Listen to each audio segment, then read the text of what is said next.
حضور پاک کے قلب کو کیوں دھویا گیا تھا؟ اس کے پیچھے کیا راز ہے؟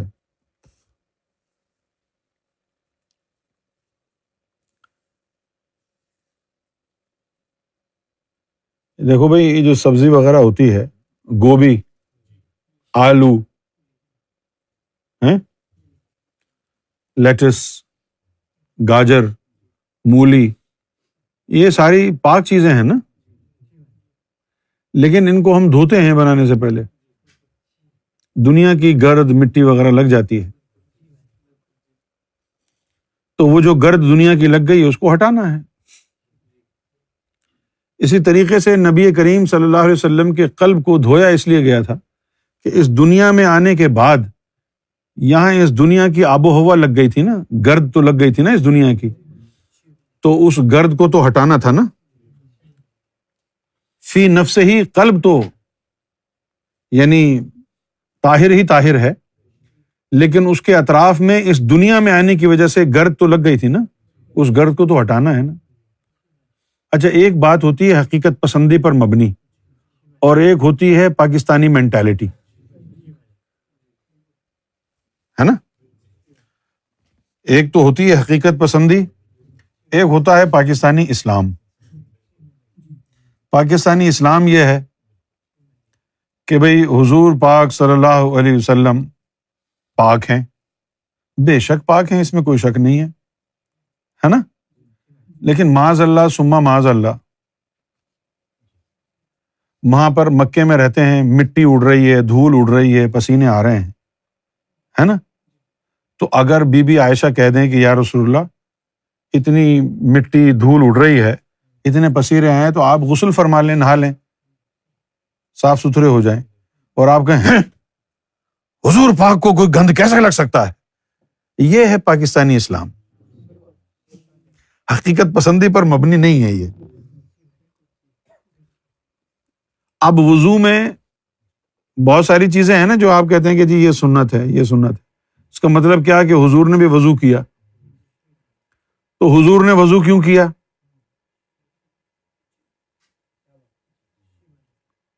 حضور نے وضو کیوں کیا جاتا ہے؟ جسم کو صاف کرنے کے لیے۔ تو مٹی اور گرد اڑ کے آ جائے گی تو اس کو صاف نہیں کریں گے؟ کریں گے نا، یا نہیں کریں گے؟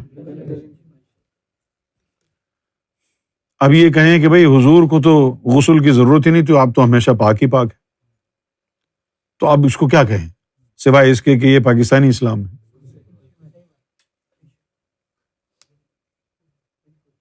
آپ سمجھ رہے ہیں میری بات؟ ایک واقعہ بھی ہوا تھا، حضور بیٹھے ہوئے ہیں، صحابہ کرام کے جھرمٹ میں ایک شخص کھڑا ہوا اور حضور کی طرف بڑھنے لگا، تو عمر بن خطاب کھڑے ہو گئے تلوار لے کے، کہنے لگے تم کہاں جا رہے ہو؟ اتنے قریب حضور کے پہنچ گئے تم۔ تو اس نے کہا جی حضور کی جو ریش مبارک ہے اس میں تھوڑی سی جو ہے نا وہ گرد لگی ہوئی ہے، میں وہ صاف کرنا چاہ رہا ہوں۔ تو عمر بن خطاب نے کہا کہ تمہاری یہ جرت ہوئی، حضور کی داڑھی کو گرد کیسے لگ سکتی ہے؟ پھٹاک گردن اڑا دی اس کی۔ کیا کہیں آپ؟ یہ ہے پاکستانی اسلام۔ ابے بھائی ایسی جگہ بیٹھے ہوئے ہیں جہاں مٹی، ریت، گرد اڑ رہی ہے، اگر ریش مبارک میں لگ گئی تو بھائی لگ گئی نا، اس میں گستاخی والی بات کون سی ہے؟ لیکن اگر آپ کی سمجھ میں نہیں آتی یہ بات تو کیا کہہ سکتے ہیں؟ تو میں نے پاکستانی اسلام اس لیے کہا کہ ہمارے پاکستانی جو ہے وہ وہاں بیٹھ کے پاکستان میں باتیں کرتے ہیں مکے اور مدینے کی، مدینے کو جائیں یہ جی چاہتا ہے، وہیں دفع ہو جائیں، مر جائیں، رول جائیں، کپ جائیں اور واپس نہ آئیں، یہ جی چاہتا ہے۔ مدینے کی مٹی آنکھوں کا سرما بنا لیں اور پھر یہی بغیرت وہاں جا کے ہگتے موتتے بھی ہیں۔ یہ ہے پاکستانی اسلام۔ مدینے کی اتنی شان بیان ہو گئی، اتنی شان بیان ہو گئی کہ مٹی جو ہے وہ اٹھا کے بوتلوں میں سجا کے گھر پہ رکھی ہوئی ہے، اور پھر وہ مدینے بھی جا رہے ہیں، وہاں سب کچھ کر رہے ہیں، ہگ موت بھی رہے ہیں۔ ابھی جو زمزم کا جو پانی ہے کتنا متبرک ہے. مجھے ایک آدمی نے بتایا کہ وہاں تو ٹوائلٹ کے جو ہے نلکوں میں بھی زمزم کا ہی پانی آتا ہے. ہمارے لیے تو پینے کے لیے میسر نہیں ہے، وہاں پر لوگ تشریف دھو رہے ہیں. آب زمزم یہ عالم ہے. میں سچی بات کر رہا ہوں نا یار. اچھا ان کو بھی پتہ چل گئی، سعودیوں کو بھی بات. انہوں نے بھی کیا کیا، بڑے بڑے جو ہے نا پلاسٹک کے ڈبے بھر بھر کے بیچ رہے ہیں وہ. یہ پاکستانی چوتیاں لے جائیں گے خرید کے.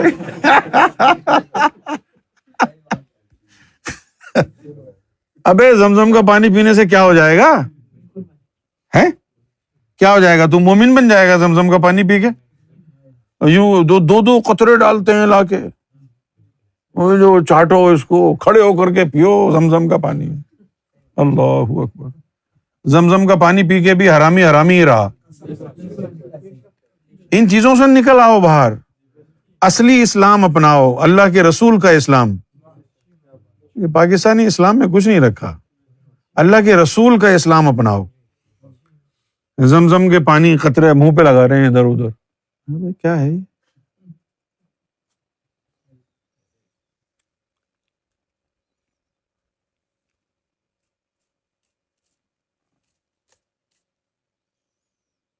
مجھے بھی کسی نے ایک ڈبہ لا کے دیا تھا زمزم کے پانی. میں نے تو دے دیا کسی کو. میں نے بولا تم پی لو. کیا ہے یہ؟ زمزم ہے، زمزم کا پانی سارا مجھے دے دیا. میں نے ہاں جی سارا لے لیا. آپ نہیں پئیں گے؟ میں نے بولا میں نے پورا بڑا میرے پاس جو ہے نا گیلن تھا، میں تو 1 مہینے سے پی رہا ہوں. تھوڑا سا بچا تھا تمہیں دے دیا.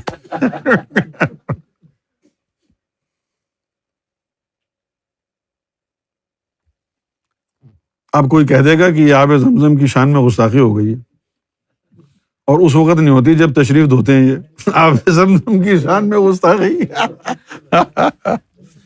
ابے دین یہ اس میں نہیں ہے. آب زمزم کا پانی پینے سے کوئی بھی پاک نہیں ہوتا. انہوں نے پیا ہے نا سب نے، حافظ فرید نے، حافظ ندیم، انہوں نے بہت پیا ہے آب زمزم کا پانی. کوئی فرق پڑا بھائی؟ یہ مظہر بھائی نے بھی پیا، شوکت صاحب نے بھی پیا ہوگا.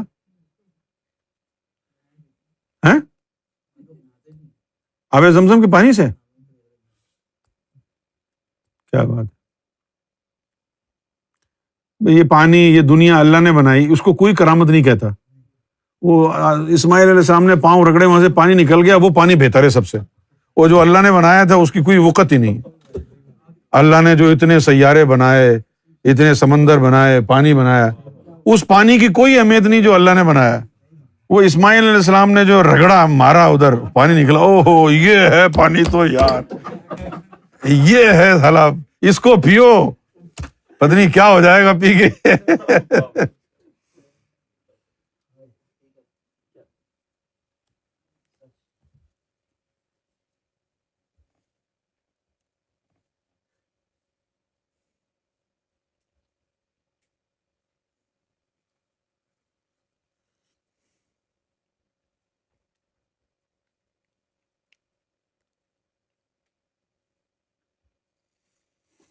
ہم کو تو ایک ہی بات سمجھ میں آئی ہے کہ بس یہ دل منور ہو جائے. اللہ کے رسول نے بھی یہی کہا، اے بنی آدم تیرے جسم میں گوشت کا لوتھڑا ایک ایسا ہے کہ اگر اس کی اصلاح ہو گئی نا تو پورے جسم کی اصلاح ہو جائے. مجھے تو حیرت ہوتی ہے کہ اتنا زبردست فارمولا اللہ کے رسول نے دے دیا پورے جسم کو سدھارنے کا کہ ایک دل کی اصلاح کر لو پورے جسم کی اصلاح ہو جائے گی. اس کے باوجود مولویوں نے ادھر ادھر تم کو الجھایا ہوا ہے. یہ داڑھی رکھ لو، اتنی تول کے رکھو، ناپ کے رکھو، اتنی ہیں پگڑ باندھو، اور یہ کرو اور وہ کرو، ہاتھ میں تسبیح لے کے. اب نیا ٹرینڈ چل رہا ہے پاکستان میں، شلوار قمیض اور ہاتھ میں تسبیح. یہ ہے عمران خان ٹرینڈ، نیا ٹرینڈ چل رہا ہے. شلوار قمیض پہنو اور ہاتھ میں تسبیح پکڑو اور لڑکیاں تاڑو. یہی تو کر رہے ہیں. ہاتھ میں تسبیح پکڑ کے دبئی میں تو ہم نے یہی دیکھا، وہ سارے تسبیحیں پکڑ کے دیکھ رہے ہوتے ہیں. یہ جہاں تیری یہ نظر ہے میری جان مجھے خبر ہے.